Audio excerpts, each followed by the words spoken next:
Mayotte, actualité. Alors là, on est au cœur d'un petit village. Je dis village parce que c'est une véritable organisation civile qui est organisée en plein cœur de la brousse. Alors je ne sais pas si vous le voyez autour de moi, il y a évidemment des constructions illégales, des cases en tôle, mais ici même, à cet endroit-là, il y avait une petite épicerie. Un peu plus haut, c'était une école coranique.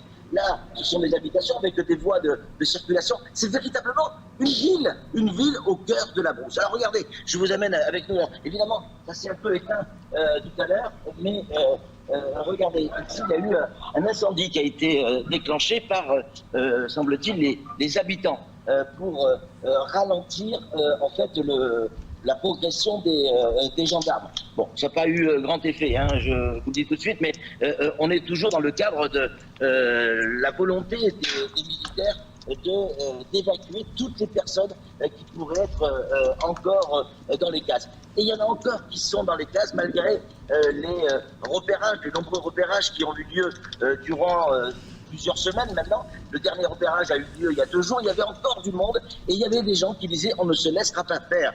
En tout cas, force est de constater qu'à la minute où je parle, il n'y a pas d'opposition, si ce n'est voilà, ces faibles incendies relativement vite maîtrisés.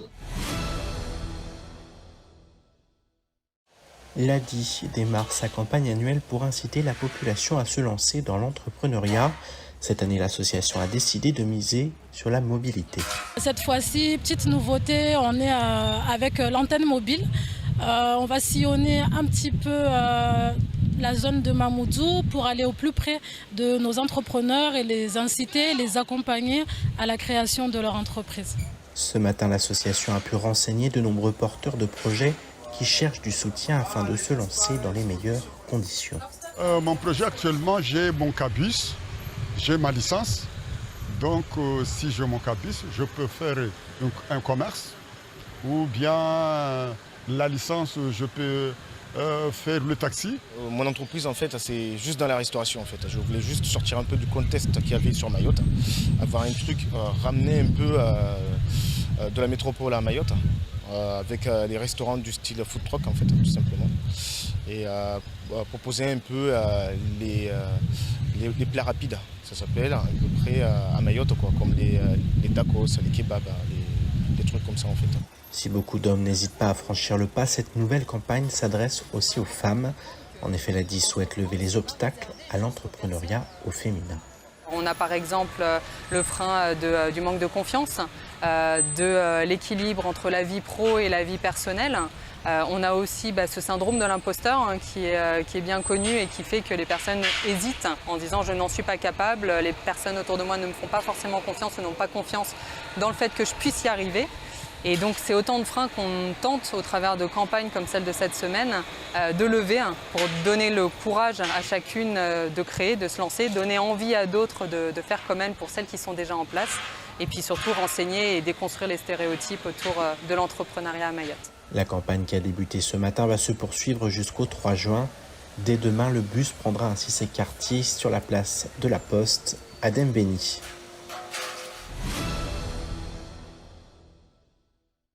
On va distinguer, on va dire, les primo-déclarants, c'est-à-dire les particuliers qui pour la première fois vont déclarer et qui ne sont pas connus de notre système d'information, auquel cas ils sont obligés de déclarer sous forme papier. Oui. C'est essentiellement toute la population qui arrive pour la première fois à Mayotte et sur le sol français.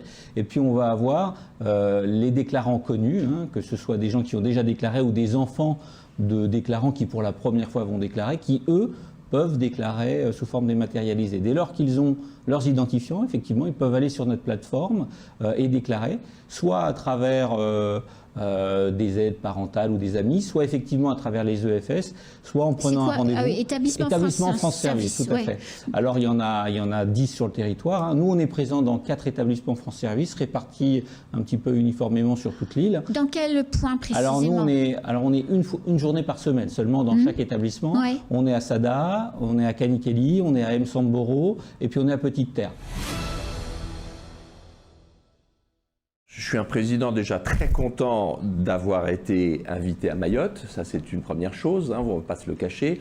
Ensuite, je suis un président assez bluffé par la qualité des images que j'ai pu voir, j'ai jugé avec les autres membres du jury. En film, il y a eu de très très beaux longs métrages, de très beaux courts métrages, clips aussi, donc qui ont fait assez vite l'unanimité pour les lauréats. En photo, la qualité était telle qu'on s'est pas bagarré, mais il y a eu des discussions, ça a bien pinaillé pour savoir qui allait l'emporter, etc. Et non, la qualité, il y a eu des images donc, de toutes les régions du monde. Et on les voit derrière. Hein. Oui, il y a eu, donc ça venait de Nouvelle-Calédonie, des Fidji, d'Afrique du Sud, de Bretagne, de Méditerranée, d'un peu partout, du Costa Rica, du Mexique, etc.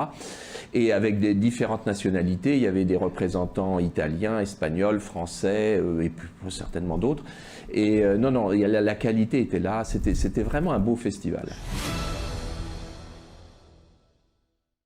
Le président du conseil départemental a décidé d'écrire à Yaël Braun-Pivet, la ministre des Outre-mer.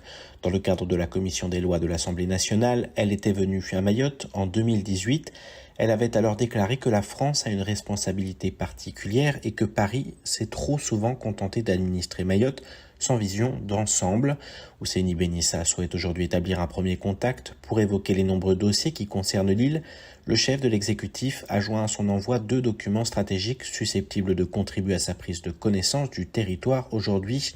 La contribution départementale au projet de loi Mayotte et le plan de mandature adopté à l'unanimité par l'Assemblée départementale. Selon la préfecture, les dernières mesures réalisées sur le site confirment le ralentissement du glissement de terrain sur la route départementale 1 entre le carrefour de Soulou et le rond-point de Tsingoni. Depuis vendredi, la circulation est donc autorisée à tous les véhicules, jour et nuit. Elle se fait sur une voie de circulation réglementée par un alternat à feu. La circulation des piétons est en revanche interdite sur le site par manque de place pour maintenir un cheminement sécurisé. Par ailleurs, des périodes de fermeture sur certains créneaux horaires pourront être mises en place ponctuellement pour réaliser des travaux nécessaires au maintien de l'état de la chaussée provisoire, à l'exploitation et au sondage de sol avec un délai de prévenance de 48 heures. Les contrevenants s'exposent à une amende de 750 €. Il n'y a pas que le Covid qui inquiète à Mayotte. Du 1er janvier au 25 mai, 54 cas de fièvre typhoïde ont été signalés à l'ARS Mayotte par le laboratoire du CHM. 59% des cas ont été hospitalisés au moins une nuit. 5 cas ont été admis en réanimation et aucun décès n'est enregistré à ce jour. De 2016 à 2021, 39 cas de fièvre typhoïde par an en moyenne avaient été déclarés à l'ARS Mayotte.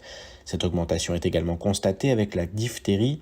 Déjà 6 cas ont été enregistrés en 5 mois contre 4 cas sur toute l'année 2021.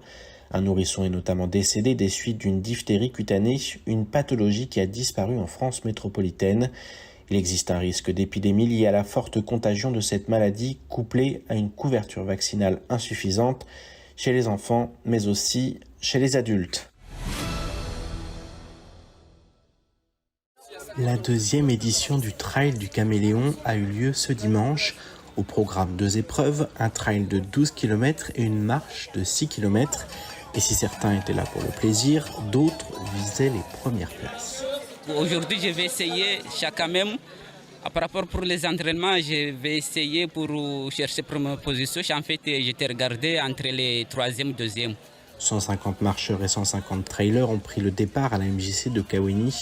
Si les 2 parcours étaient exigeants, les participants sont apparus encore frais après la ligne d'arrivée. Toute la première montée, on a marché. Et puis à un moment, une fille a demandé si elle pouvait doubler parce qu'elle avait envie de courir. Et du coup, j'ai enchaîné, j'ai suivi. Et puis j'ai couru tout le long après. C'était un grand bonheur.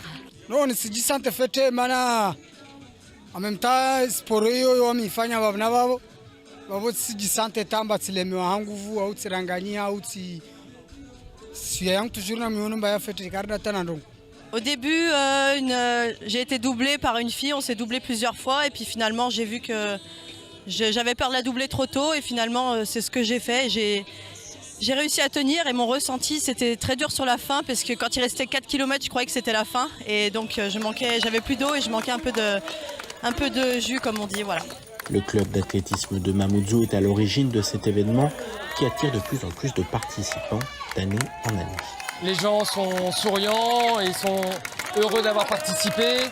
On a eu beaucoup de monde à la marche et beaucoup de monde au trail. Donc ça, pour nous, c'est vraiment une bonne surprise pour une 2e édition. ça nous encourage à continuer pour l'année prochaine. Après une seconde édition pleinement réussie, les organisateurs se plongent déjà vers la prochaine. Preuve que le trail du Caméléon est bien parti pour s'inscrire dans le temps. Outremernews.fr, le site de l'actualité Outre-mer, 24 heures sur 24 et 7 jours sur 7. Retrouvez la chaîne Outremer News sur YouTube.